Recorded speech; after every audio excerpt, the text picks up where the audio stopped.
पिछली वीडियो में हमने पढ़ा बच्चों कि आपको ये बुक लाने के लिए कहा था और आपने ये एक्सरसाइज आई होप बच्चों ने 10-10 लाइन कर ली होगी। तो चलिए अगला बताते हैं।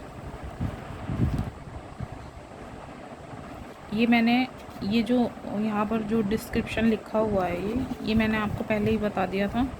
इसमें कुछ नहीं दे रखा, केवल यही दे रखा है कि आप एरो समझाए गए हैं। आप यहाँ से शुरू करेंगे तो यहाँ तो कै बनेगा, ऊपर से नीचे ले जाएंगे चे बनेगा, ऊपर से नीचे टे, केवल एरो का समझाया गया है। अब मैं आपको ज़रूरी चीज़ें बता देती हूँ, फिर आप नेक्स्ट एक्सरसाइज की ओर मूव करेंगे। चलिए देखिए, मेन चीज़ ये है, जितनी जल्दी हम सुन सकते हैं उतनी जल्दी हम अपने वर्तमान लिपि में लिख नहीं सकते। अर्थात कहने का तात्पर्य ये है कि आपको अगर डिक्टेशन बोली जाएगी तो आप उतनी जल्दी नहीं लिख सकते। इसलिए यह आवश्यकता प्रतीत हुई कि कोई ऐसा उपाय ढूंढना चाहिए जिससे जितनी जल्दी हम सुनते हैं उतनी ही जल्दी हम लिख भी सकें।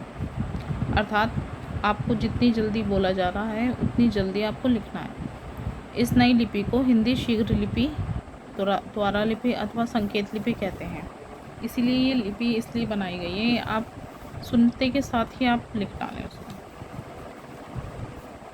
उसके बाद ये देखिए, ये आपको जो पीछे आपने लिखा है उसका ही आगे दे रखा है कि पै कैसे बनते हैं। पै ऐसे लाइन खींच के, टे से चे के, ठीक है, ये दे रखा है। ज़्यादा कुछ इतना खास नहीं है इसमें। अगला है, ये इम्पोर्टेंट चीज़ें, अंग्रेजी शॉर्ट हैंड यानी पिटमैन्स प्रणाली के ध्वनि संकेतों को भी जहाँ तक हो सका है साथ लेकर चलें, जिससे कि अंग्रेजी के पिटमैन्स प्रणाली का जानने वाला यदि हिंदी शॉर्ट हैंड सीखना चाहे तो उलझ में न पड़े। कहने का तात्पर्य यह है कि जो इंग्लिश शॉर्ट हैंड है उसी के आधार पर ये हिंदी बनाई गई है।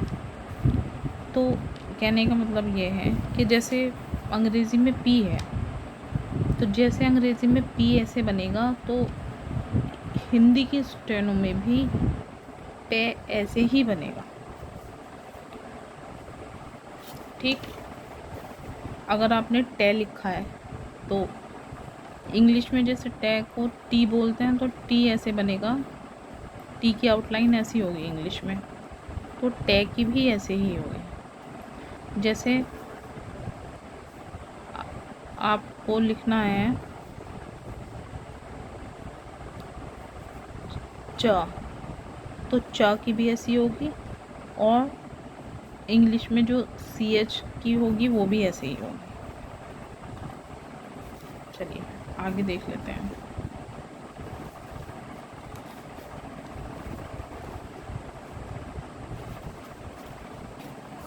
अब आपको क्या करना है, अभ्यास करना है। ज़्यादा कुछ नहीं करना, आपको अभ्यास करना है। क्या करेंगे आप, हिंदी में अनुवाद करो। आपको क्या करना है, ये पूरी अभ्यास करनी है। ये अभ्यास जो आधारित है, वो जो आपने एक्सरसाइज की है वर्णमाला में, उसी की आधार पर की गई है। ठीक है, आपको केवल ये एक्सरसाइज करनी है। ठीक, और इसकी आंसर की जो होगी वो मैं आप कमेंट बॉक्स में लिख देना, मैं आपको इसकी एक्सरसाइज प्रोवाइड करवा दूँगी।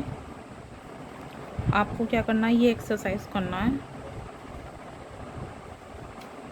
उसके बाद अगर आप और करना चाहते हैं, ये वाली एक्सरसाइज आप क्या करेंगे, 2 एक्सरसाइज करके लाएंगे। ठीक है बच्चों, आगे से थर्ड में उसके बाद बताऊंगी। ठीक है बच्चों, आई होप आपको ये वीडियो पसंद आई होगी।